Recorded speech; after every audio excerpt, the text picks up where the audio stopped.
The HOA built a secret train tunnel under my backyard, without asking, so I found one legal detail and turned their illegal project into my $10 million payday.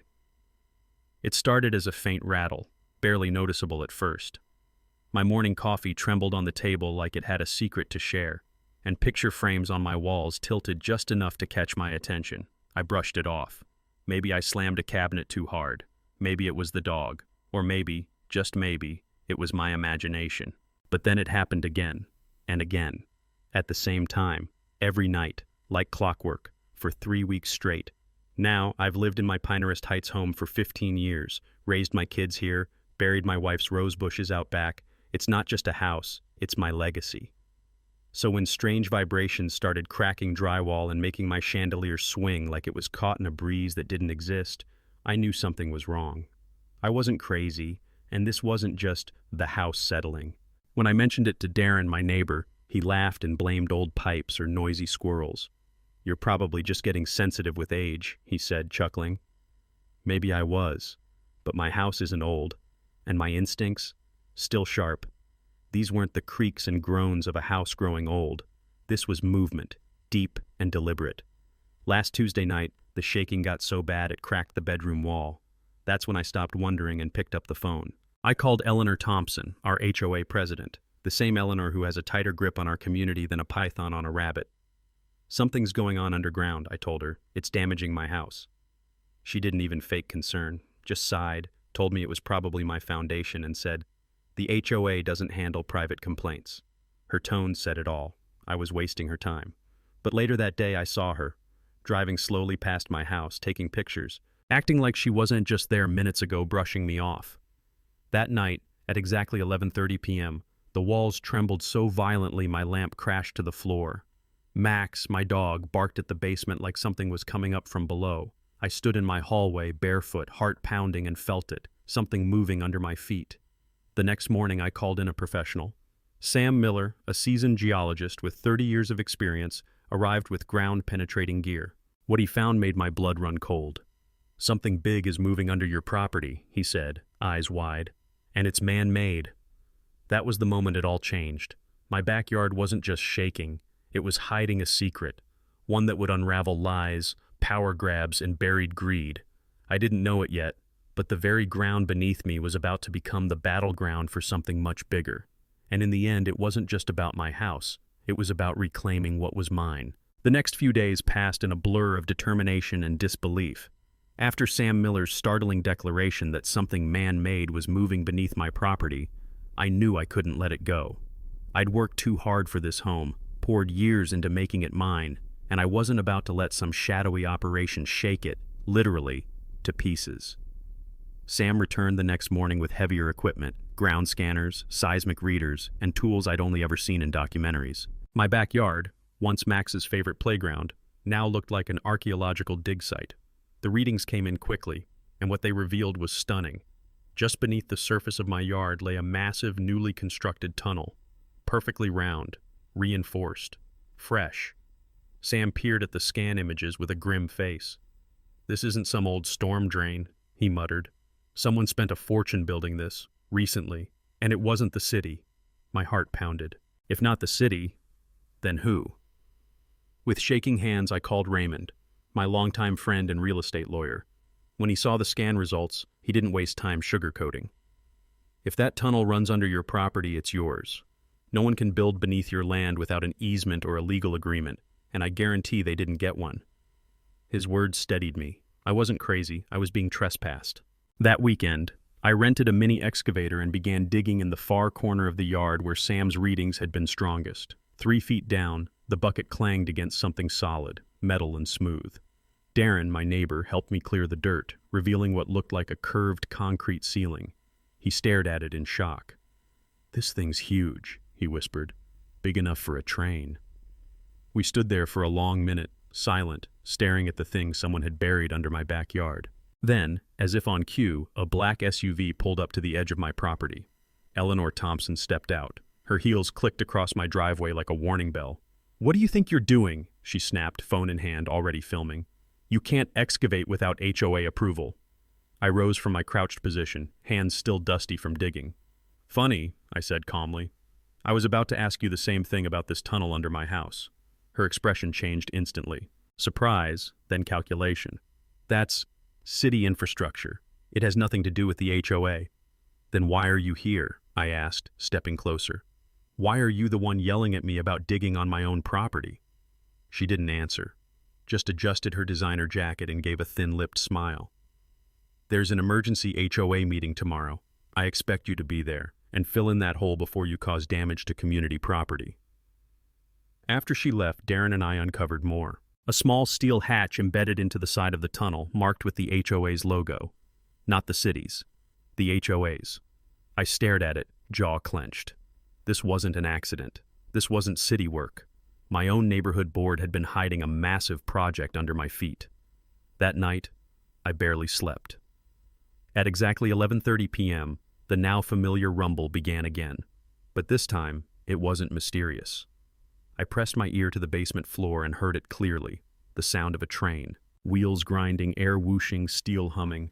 A train was running beneath my home, a secret train, built without my permission. And suddenly I understood why Eleanor looked so nervous. She thought she could hide this. She thought no one would notice. But she'd built it on the wrong person's land, and I was about to make sure the entire neighborhood knew it. The air in the Pinecrest Heights Community Center was thick with tension as I stepped through the doors for the emergency HOA meeting. Every folding chair was filled, and the buzz of whispers died down the moment I entered. I spotted Eleanor at the head table, flanked by her usual inner circle, Margaret with her ever-clicking pen, and the rest of the board members with faces so stiff they could have been carved from stone. They were expecting a show, and I was ready to give them one. Eleanor tapped her microphone, voice syrupy and sweet.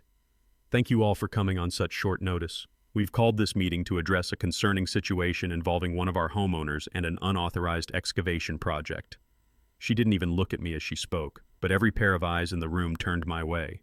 Mr. Jackson has been conducting private digging on his property which may compromise vital community infrastructure, she continued, trying to paint me as the villain in front of my neighbors. Out of an abundance of caution, the HOA has issued violation notices and is investigating whether his actions have endangered shared resources. I stood slowly from my seat in the back. Community infrastructure? I echoed, letting the words hang in the air. Is that what we're calling it now? A secret underground train tunnel built beneath my house without my knowledge or permission? Gasps rippled through the room. A few neighbors leaned forward in their seats.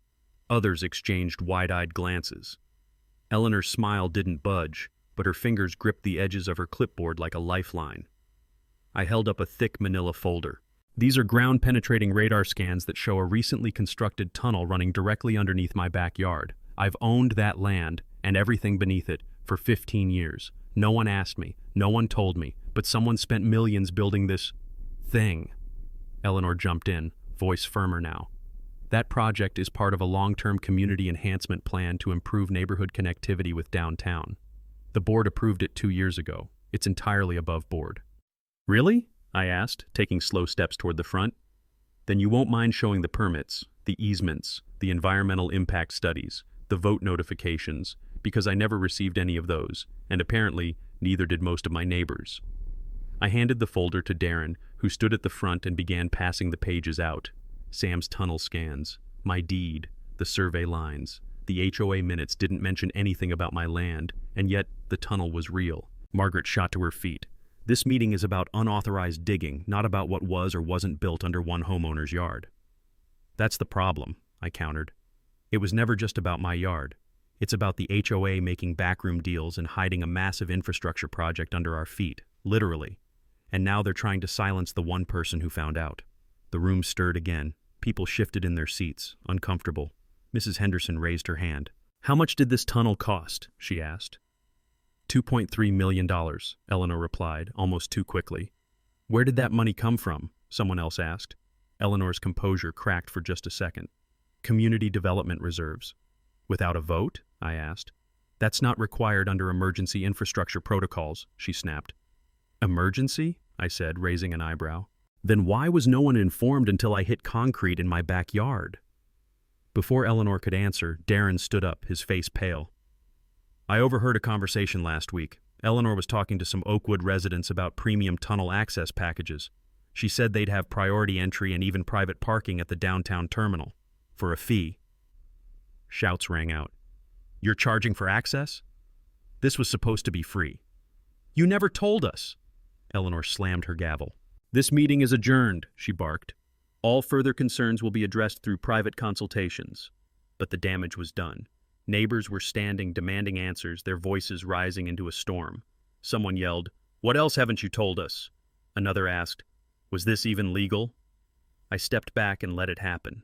Let them feel what I'd been feeling for weeks. Betrayal, confusion, and the growing certainty that something was very, very wrong in our little neighborhood. That night, as I sat on my porch under a quiet sky, I heard the faint hum of movement underground. Only this time, I didn't feel powerless. I had their attention now. And that was just the beginning. The fallout came faster than I expected. The morning after the HOA emergency meeting, I found a bright orange notice taped to my front door. Violation, unapproved lawn ornamentation. Underneath it, 17 more citations fluttered in the wind. Everything from mailbox not within approved color palette to bird feeder without proper HOA authorization. One even accused my dog Max of being 2 inches taller than the height limit for pets. 2 inches. I wasn't angry yet, not fully, but I could feel it coming, curling up like a storm in my chest. When I tried to start my car to head to my lawyer's office, it sputtered and died. A tow truck driver later shook his head and muttered, "Sugar in the gas tank. Deliberate sabotage." I looked across the street and caught a familiar figure behind the wheel of a black SUV, Margaret Winters, Eleanor's assistant. She didn't flinch when our eyes met, just kept driving slowly past my house like a vulture circling its prey. I wasn't imagining things anymore. The HOA had declared war. I met with Raymond, my attorney, that afternoon. The moment I walked in, he could tell something was wrong. "They've started retaliating," I said, showing him photos of the violations, the damage, and the note I'd found in my mailbox. Drop it or lose everything. Raymond leaned back in his chair, the color draining from his face. "We need to go bigger. No more piecemeal responses. This isn't about one tunnel anymore. They're trying to ruin you." Back at home, I installed security cameras on every corner of my property. That night, I was jolted awake at 3 a.m. by flashing red and white lights. An HOA-branded security patrol car rolled slowly down my street, its spotlight sweeping directly over my windows. It passed, then came back again, and again, every hour. Sleep was impossible. The next morning, I stepped outside and felt like I'd walked into a nightmare. My garden, the one I'd spent 10 years tending, was destroyed. My flower beds had been trampled, plants pulled up and tossed across the yard like garbage. My new security camera, ripped from the siding and smashed on the ground. Neighbors peeked from behind their curtains. Not one came outside, except Darren. He shuffled over with his dog, eyes darting nervously. "Did they do that?" I nodded. "She told everyone not to talk to you," he whispered. "Said you were dangerous, that you were trying to sabotage the community for money." "Why is this tunnel so important to her?" I asked. He hesitated. "Money. Big money. I overheard her saying people were paying $15,000 for private tunnel access and $25,000 for reserved parking at the downtown station." That explained the sudden interest and the campaign to isolate me. That afternoon, Raymond called. "You're being baited," he warned. "Don't fight every little violation. We need to think long-term. You don't win wars with weeds and lawn codes. You win with leverage." I hung up and stared at my porch, now cracked from what looked like intentional pressure damage. The HOA thought they could wear me down, one sleepless night and broken fence at a time. But I'd lived in this house for 15 years, raised Max in that backyard, planted every flower with my own 2 hands. They'd picked the wrong man to bully. As the sun dipped below the rooftops, the ground trembled slightly beneath my feet, the quiet hum of the illegal train tunnel echoing underground. But instead of fear, I felt something different, determination. They had started this fight, but I was going to finish it. By the time the HOA's harassment campaign reached its peak, I had stopped counting how many violation notices they'd plastered to my door. Every day, new ones appeared. Unauthorized garden layout, unregistered wind chime, improper fence paint. Max, my golden retriever, was now supposedly violating community dog temperament guidelines. I kid you not. But I didn't bite. I didn't fight back. I documented everything, every notice, every patrol pass, every security breach, and waited. because behind the scenes I had begun assembling something bigger. Raymond, my attorney, called one crisp Thursday morning with a tone in his voice I hadn't heard before. Excitement. "You're going to want to sit down for this," he said. "They've made a mistake, a big one." He'd been combing through property law, county archives, and HOA permits, piecing together the full legal picture. "Under state law," he explained, "you own not just the surface of your property, but the land beneath it, all the way to the center of the earth, unless those rights were sold or reassigned, and in your case, they weren't." I blinked. "So that tunnel legally belongs to you," Raymond confirmed. "They built it without securing any subterranean easements. And that means every foot of that track under your land, from the concrete wall to the steel rails, is your property." The realization hit like a freight train. For weeks I'd been painted as the villain, the troublemaker, the man trying to block community progress. But now I held the legal title to the very thing they'd been building in secret. "They can't touch that tunnel without your permission," Raymond said. "And if they do, we're filing for ownership enforcement. Today." We acted fast. By noon, I was in the county registrar's office with notarized documents, ground scans, official deeds, and Raymond's legal filing in hand. The clerk, an older gentleman with glasses sliding down his nose, reviewed the paperwork slowly, then looked up. "This tunnel's under your lot?" "Yes, sir," I replied.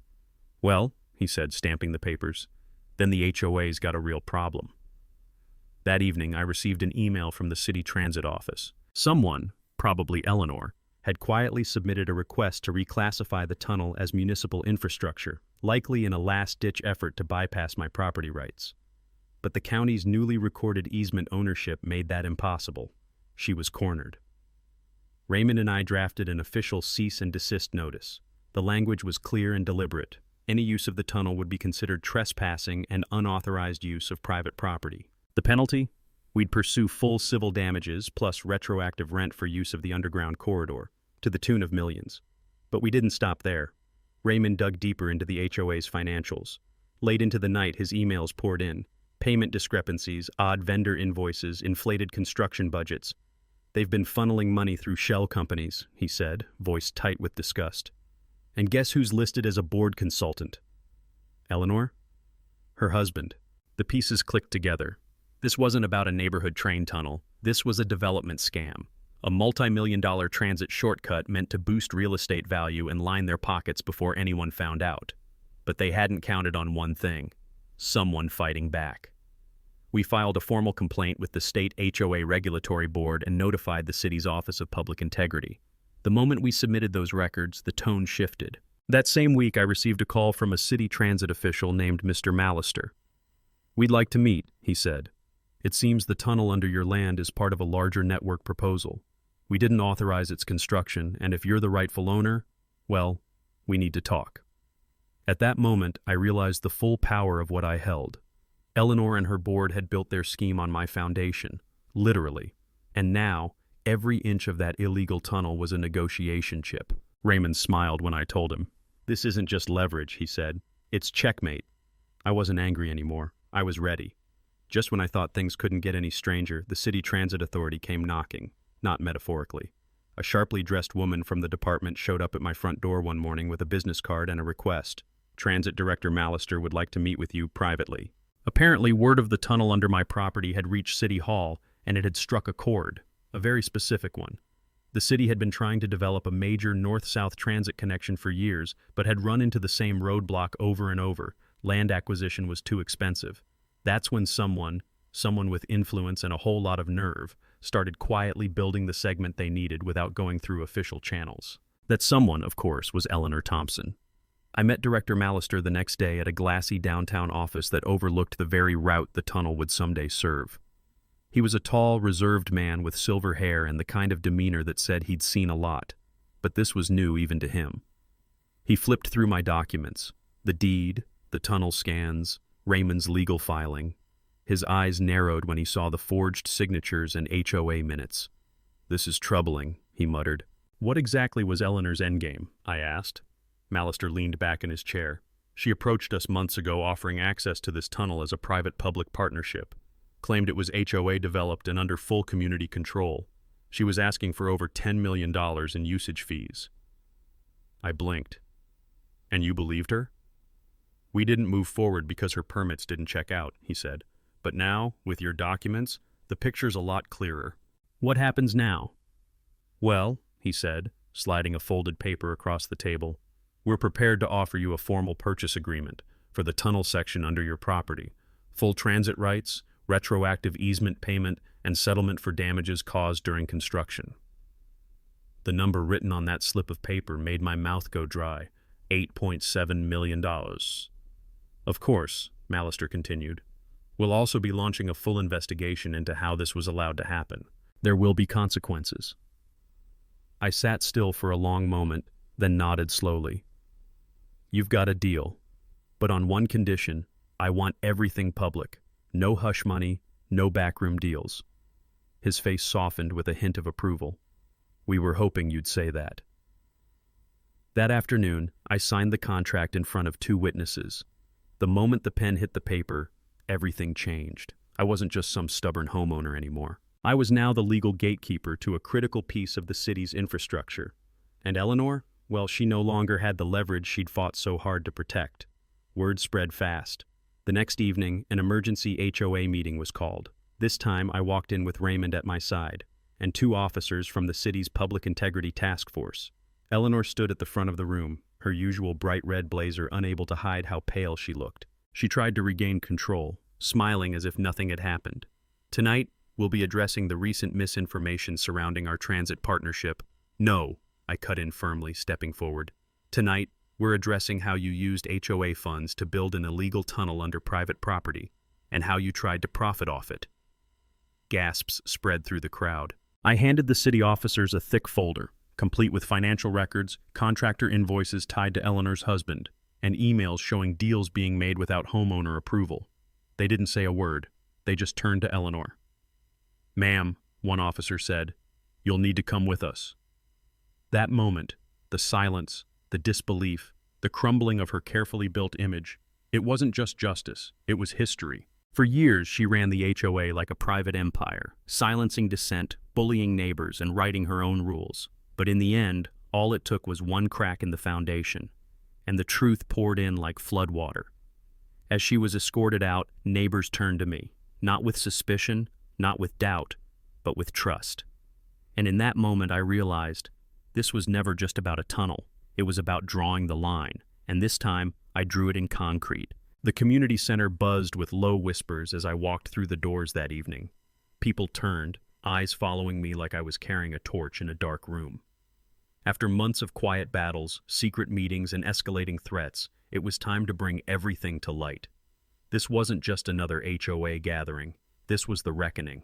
At the front of the room stood Eleanor Thompson, perfectly composed as always, though her tight-lipped smile barely concealed the panic behind her eyes.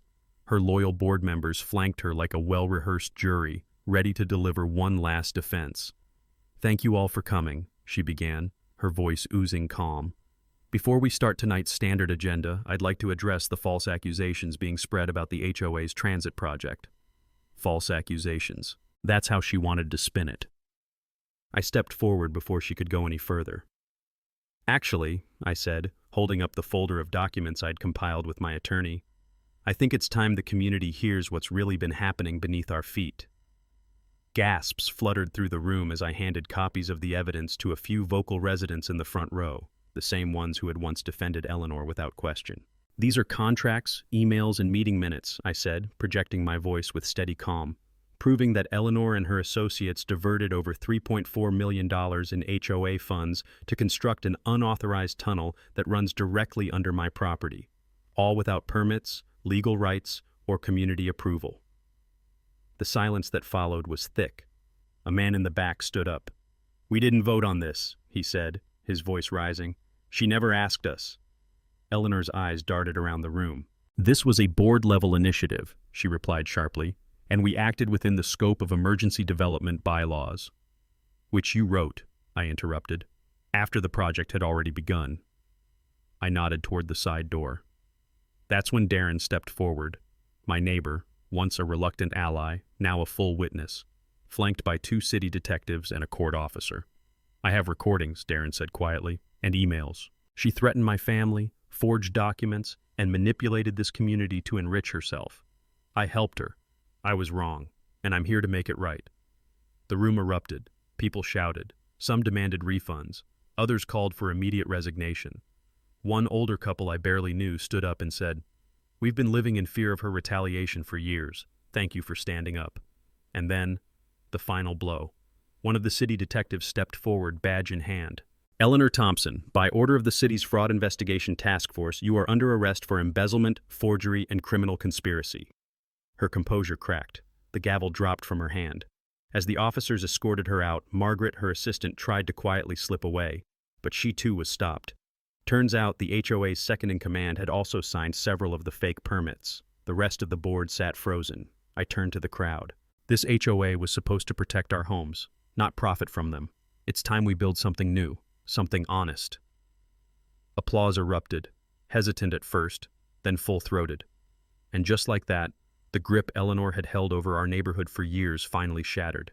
The HOA hadn't just collapsed, it had been exposed by someone who refused to back down, and a community that finally chose to stand up. 6 months after the explosive HOA meeting that exposed Eleanor's crimes, the neighborhood looked and felt different.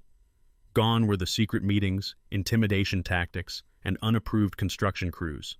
In their place, laughter, calm streets, and neighbors once divided, now united. The train tunnel that started it all had been renamed by the city, the Integrity Line. Every time I heard it mentioned on the local news or by a neighbor heading downtown, it reminded me of why I fought back, not for money or revenge, but to protect what was rightfully mine and hold the powerful accountable. Thanks to my legal win, the city paid $8.7 million for underground transit rights, plus $1.3 million in damages. But I didn't move away or buy a mansion somewhere else. I stayed. This was still my home. This land, passed down from my grandfather, had been nearly stolen, but now it was safe, protected, and finally respected. At our next community gathering, I hosted a backyard cookout under the string lights I'd hung myself years ago. The grass had grown back, the damage repaired.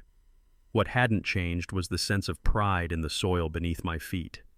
Neighbors brought desserts and folding chairs. Kids ran around, free from fear of angry HOA fines. We were more than a collection of homes again. We were a community. Even Darren, who once hesitated to speak out, had earned back the trust of many after testifying. Grace, the widow across the street, told me how she felt safe again for the first time in years. The new HOA board, led by a retired judge named Gloria, had begun reviewing all previous violations. Many were wiped clean and transparency was now the norm. As the sun dipped below the trees, I stood beside my dog Max and raised a toast to everyone gathered. "We faced a storm," I said, "but we didn't fold. We stood up for our land, our homes, and each other. That's what community means."